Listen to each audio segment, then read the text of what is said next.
So just start at the beginning with STAMPEDE. So STAMPEDE is a sort of rolling program that's run for 20 years, more than 20 years. We've evaluated 10 different treatments over that time in 12,000 men. And the basic principles were taking patients with hormone-sensitive prostate cancer and layering new treatments on top of whatever the standard of care is at the time. So the standard of care itself has changed while we've been running the trial. So the data I'm presenting this afternoon relates to the abiraterone parts of the trial. So we had 2 abiraterone arms, 1 abiraterone on its own, 1 abiraterone plus enzalutamide. And what we did when we did the analysis, we split the patients into high-risk locally advanced and metastatic. Now the high-risk locally advanced patients got just 2 years of treatment plus radiotherapy to the prostate, plus or minus the pelvic lymph nodes. And then they were randomized to 2 years abiraterone with or without enzalutamide as well, or just to androgen deprivation therapy alone. Now the headline results of the trial was that adding the abiraterone on improved the metastasis-free survival with a hazard ratio of 0.5, so we halved the risk of metastasis. That in turn reduced the risk of death by 40%. The kind of catch with this data, though, is that a significant number of these patients are cured by the standard therapy, so they therefore cannot benefit from having an extra drug. They can only get side effects. Now, so the MMAI test was developed in men with earlier stage prostate cancer than in STAMPEDE, and essentially the initial training was done, it was all done on H&E pathology slides, digitized slides, and the original model was aimed at identifying men who were benefiting from the addition of hormone therapy to just radiotherapy alone. And the test has an approval in the United States for that purpose. It's just got approval in the UK, literally a couple of weeks ago. And so it will help to identify patients who need additional treatment on top of radiotherapy. Now the STAMPEDE patients are right at the opposite end of the spectrum. These are men who all need hormone therapy. And so the first question we're asking is, how does the test perform in this setting? And so what it does is it gives everybody a high score, but nonetheless there are high scores and very high scores. So we had a range of high scores, and we did some mathematical modelling for this and found that patients in the top quartile of score did significantly worse than patients in the lower 3 quartiles. So basically, 25% of the patients were destined to do very badly. The second thing we wanted to know, having shown that the test did indeed split the patients up into different prognostic groups, was to see, did the tests identify patients who were benefiting from the second hormone therapy? So it's kind of analogous to the way the test was originally developed, in that you're looking for benefits from hormone therapy. But in this case, we're looking for benefits from a second hormone therapy. And the answer was it did. So basically, almost all of the benefit that we saw with abiraterone in the trial was confined in this quartile of patients. And within that quartile, with the very, very high scores, and within that quartile, you saw a big difference between with and without abiraterone. In the lower 3 quartiles, there was very little difference, very little impact from adding abiraterone. So this test is really exciting for a number of reasons. One is that it gives us a practical way to de-escalate treatment for 75% of men with high-risk non-metastatic prostate cancer. So that's a straight-up, cost saving for the healthcare system. It's also a toxicity saving and so on for the patients themselves, without any detriment to their clinical outcomes. But also, we've done various analyses on these clinical samples. So we've been unable to get the same data, for example, by looking at RNA expression profile, DNA mutational profiles, all these sorts of things we've done already, and been unable to find a way of identifying the patients who are benefiting from abiraterone.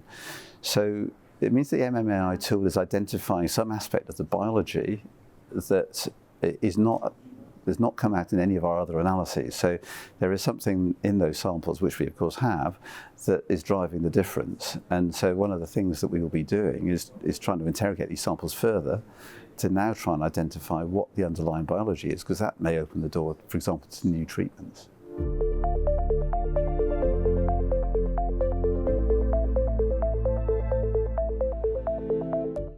Well, so in terms of why we use this, we collaborated with Felix Feng, who founded Artera, which is the spin-out company that developed this test. So Felix had originally developed the test, as we said, in early stage trials run in the United States, where the question was around androgen hormone therapy.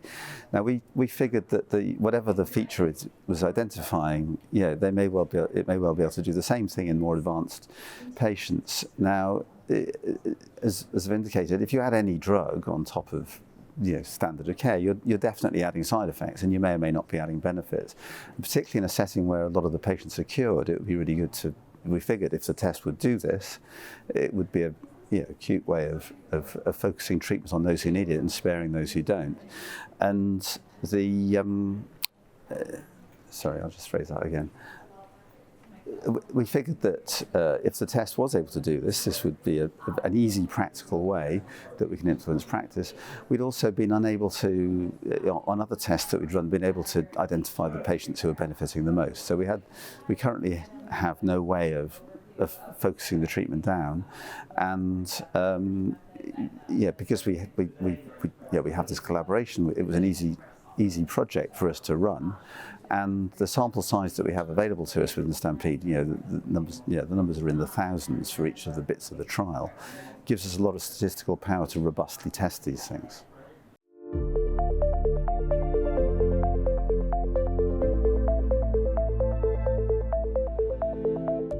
So yes, so in terms of how the model performed in identifying things, so these patients, we can split them up by T stage, by Gleason score, by whether there was nodal involvement or not, and by PSA level. So all of those data were already fed into the model, and so we said, right, we can already split patients into prognostic categories by all of these things.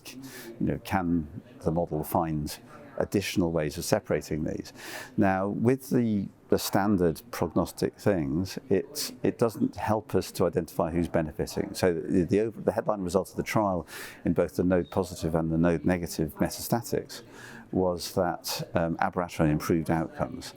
And with other testing that we'd done, for example, RNA expression profiling, the RNA expression profiling could separate good and poor prognostic groups, but it couldn't identify good and bad actors with respect to benefiting from abiraterone.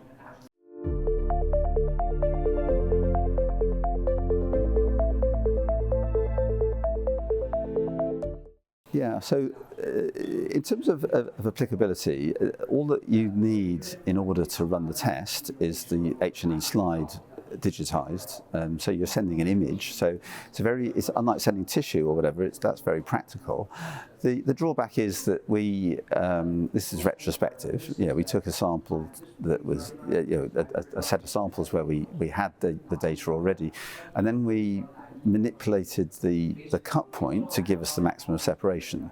So that's a good way of looking at whether a test works. But I guess the regulators may or may not require validation on other sample sets. So there are other trials with similar design where patients have had an androgen receptor pathway drug added on top of androgen deprivation therapy and radiotherapy. And in fact, trials like ENZA-RAD and ATLAS with enzalutamide and apalutamide respectively have yet to report results. And we rather suspect this is because the event rates, these patients do relatively well and the event rates are quite low. So we would be very keen to know what happens when you apply this test in those trial settings, but that will require a bit more, I assume, more follow-up in those trials. I have no inside track on those.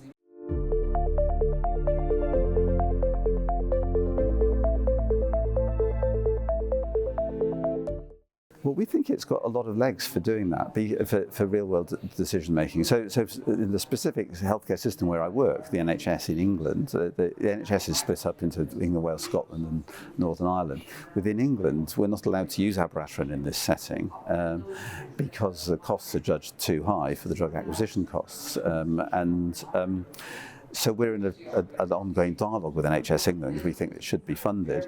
So we've got a meeting coming up with them. We're planning to talk to them about whether they would consider a proposition that we run a combination of the test, and if the test meets the criteria we've set, that they would then be funding just a quarter of the drug. They wouldn't be funding the other 3/4, and they'd get pretty much 100% of the benefit as well in terms of the clinical uplift to patient outcomes. And these are very real. Halving of risk of metastasis is a substantial benefit, 40% improvement in survival also. So we're very keen to get this into our patients, clinical practice, into their clinics, and we see this as a route to getting adoption in England, but also a route in other healthcare settings for sparing toxicity and saving money. I think just in general, just to make a general comment about AI, the thing has been trained to spot differences between the outcomes of the patients. We don't know exactly what it's seeing. It's seeing something that the pathologist doesn't see. And it's been in a whole range of different settings. It performs very well. So there is something, it's telling us something about the biology that we don't, but we don't know what. So I think the new research avenues it opens up is very exciting, and we see this as a very important use for AI. I mean, there's a lot of people worried about AI is going to take their jobs. In this case, this is creating new jobs because it's opening new lines of research, potentially new drug targets. So this is a win for everyone.